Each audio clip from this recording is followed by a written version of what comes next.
In this episode, we're going to be discussing human trafficking, exploitation, and abuse, which may be distressing to some viewers. Your discretion is advised. If you or someone you know needs help, please contact the National Human Trafficking Hotline. See more information about that in the description. It's a dark crime, and it can be a very heavy thing to think about. And what we try to focus on is the fact that the trucking industry, professional drivers have the opportunity every day to be heroes and potentially save a life. Welcome to This Week in Trucking. My name is Caroline, and today we have a very special guest, Heather Fry, the Director of Industry Training at Truckers Against Trafficking, or TAT.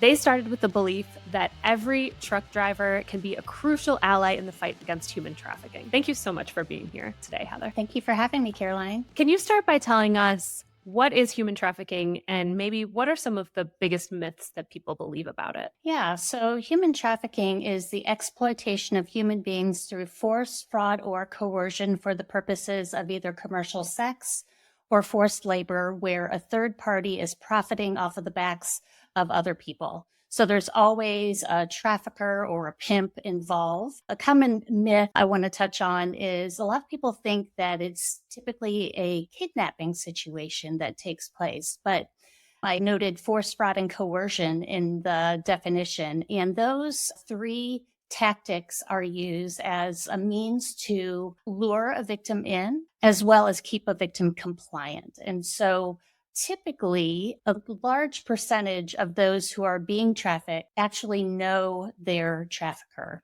So there was a study done in 2021 that Polaris, who runs the National Human Trafficking Hotline, conducted a study of the survivors that they had identified in 2021. And what they found was that 83% of them actually knew their trafficker, whether it was a casual online relationship, a friend or a family member, an intimate partner, or an employer. So kidnapping does happen, but just at a much lower rate than people want to believe. So it's important for us to educate ourselves on the realities so that when we're out on the roads or out in our communities, we know what to look for. Can you give us a little background about how Truckers Against Trafficking started and why trucking? Yeah. Our founder was a mother who had read a book on modern day slavery, and she had has 4 daughters, and she pulled her daughters around the kitchen table and said, we've got to do something.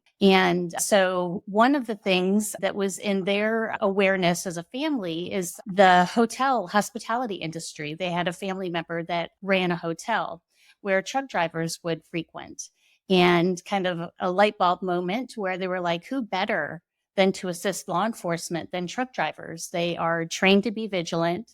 They are in places where trafficking is taking place, like rest areas, truck stops, hotels and motels, and they can truly aid in identifying things that just don't look right.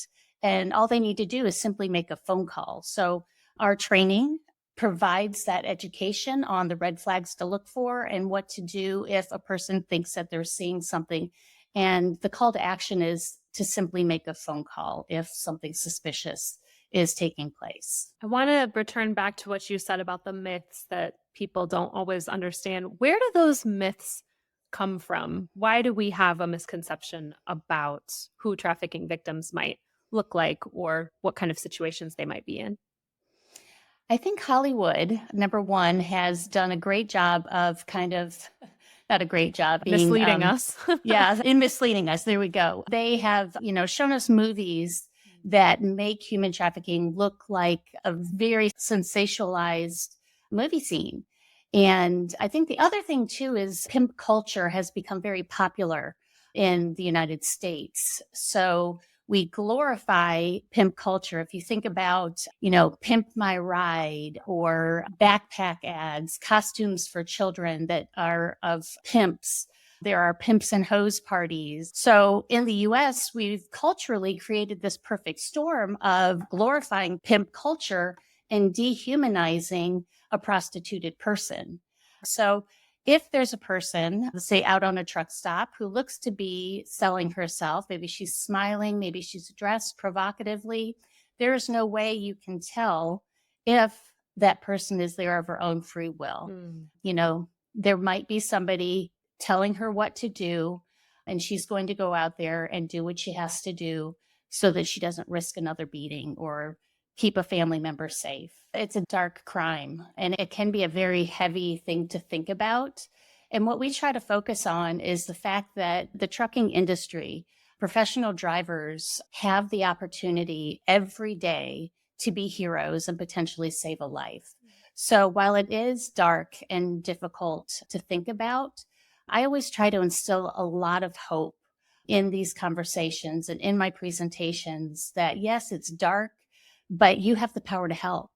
And it's as simple as taking a second look and making a simple phone call. We don't want people to intervene. We want them to be safe. And so I think because the ask is so simple and the likelihood that they could be an everyday hero is there, I think, people are very receptive to it. And so we get a lot of positive feedback about our programming. And, the fact that we offer training that can be completed in less than 30 minutes. It's documentary style, featuring the lived experience of a survivor. So it's not a dry classroom environment. And the fact that it offers some hope that they can actively engage in the fight against human trafficking it's a positive. It's, something that people do want to get involved with. What are the steps that they should take when they make that call? What should they say? So first and foremost, they need to kind of assess the situation, take a look at a description of any people, any vehicles, a license plate number. And then when they make the phone call, tell law enforcement that they believe that they are witnessing human trafficking and give all of that information. If they're not really sure what they're seeing, but they just feel that something is off, then calling the human trafficking hotline might be the better step. And the hotline will ask questions and try to ascertain what's going on and if law enforcement needs to be called. If they're believing that there's actively seeing a crime in action, they should call law enforcement. If they're not sure what they're seeing, go ahead and call the human trafficking hotline, which is 888-373-7888. And one thing both the hotline and law enforcement has told us that it is okay to be wrong. They would rather a person make the phone call and have it not turn out to be a trafficking situation than to not make a phone call and risk that person endures a life of slavery. The biggest thing to look for is any minor involved in commercial sex. That automatically is a victim of human trafficking. Force, fraud, and coercion does not need to be proven in the case of a minor. So if it's at a gas station, at a truck stop, at a rest area, and a child or somebody who looks really young participating in commercial sex, pick up the phone and make a phone call to law enforcement. And so that's a very obvious one that they might be able to see. The second most obvious sign is going to be any sign of pimp control. So what that might look like is, we'll use the truck stop lot, for example. It could be a car or a van driven by typically a male, dropping off typically a group of girls on the lot. And that trafficker could be involved in the bartering process and going, from person to person, asking if they want to purchase that girl. They might witness women and girls who are dressed inappropriately for the weather or for the occasion. They may see signs of tattooing or branding, and this would typically be maybe on their neck or on their hands, a barcode or a dollar sign or a person's name, which would indicate that they are property of somebody else and for sale. If there is the potential to speak to a potential victim, there are some key questions that a person can ask. Do you know where you are? When's the last time you saw your family? Are you in control of your own money and identification? And maybe just look at them and see if you see any signs of abuse or malnutrition.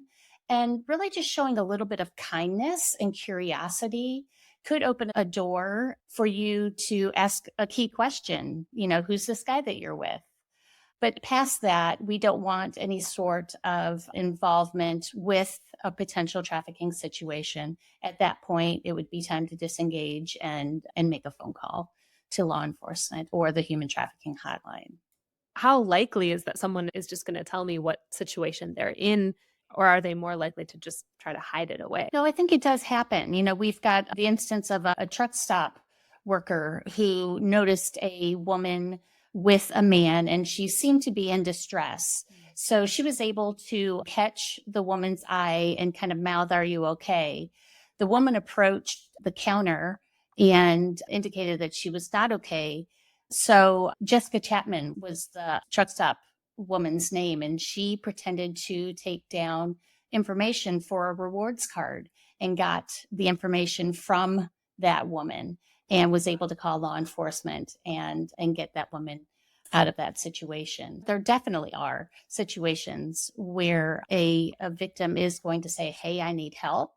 And so arming yourself with the number, knowing the human trafficking hotline number. We have window decals that we give out for free and wallet cards that have all of the information, including the hotline number right there for drivers to utilize. We want to get these materials in the hands of drivers so that they can be of aid to somebody if they need it. And one really great tool that I want to mention is we have a smartphone app for iOS and Android. It's free. Anybody can go to their app store and download it.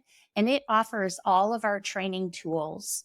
It has case studies. It has all of the red flag indicators. It has all of the things that you need to look for in order to make a report into law enforcement. And it also has this great geolocation functionality. So for drivers who are driving across the country or into Canada, if they go into the app to make a phone call, it will auto-populate the correct number to call. So it's a really great tool. So I hope that everybody will download that app who's listening, as well as they are able to access all of the training there. We have training for over-the-road drivers, local drivers, movers, and in-home delivery. And we also have a new corporate video that is great for people who are not professional drivers. But through that app, they can access our training portal, and through our website, they can also access it. And in less than 30 minutes, they can be trained how to spot signs of human trafficking. That's amazing. Can you tell me a little bit about the impact of how TAT has changed the trucking industry to help this fight?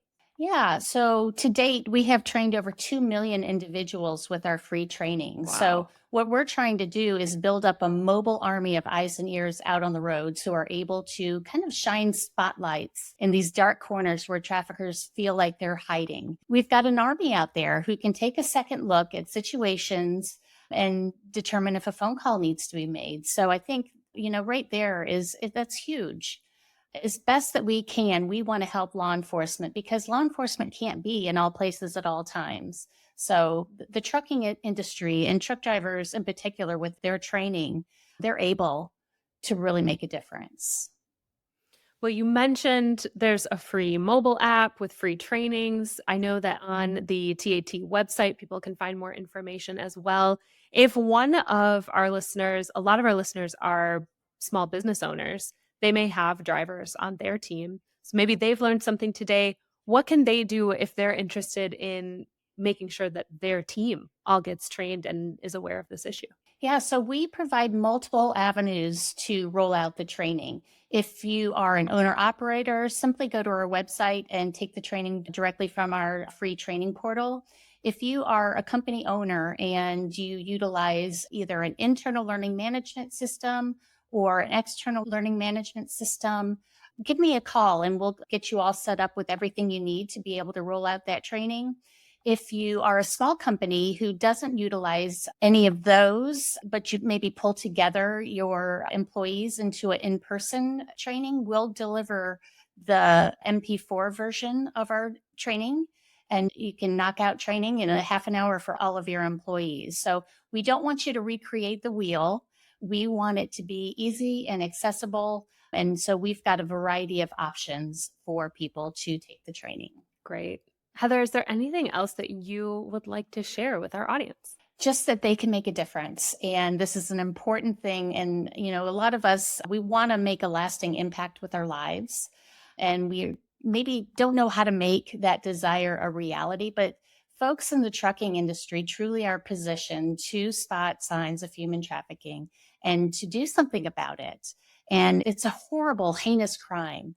And we need everybody involved. All of us need to be looking, and they truly can make a difference. So I hope that everybody will download the app and take our free training. Sometimes it's as simple as just looking up from your phone, being observant, looking around. I think truck drivers typically are even more observant than the rest of us. And so there's really a huge potential for impact there. Yeah, I think once people take the training too, their eyes are kind of opened and they start looking at the world a little differently. And you're right, many of us are so distracted. I know I am by my phone, but when I go into certain situations now, my eyes are just opened to the potential that somebody may need some help. Thank you so much, Heather, for joining us today. Really appreciate it. And we're really grateful for the work that you do. And we hope that this helps spread the word. Thank you so much, Caroline. Drive safe, everyone.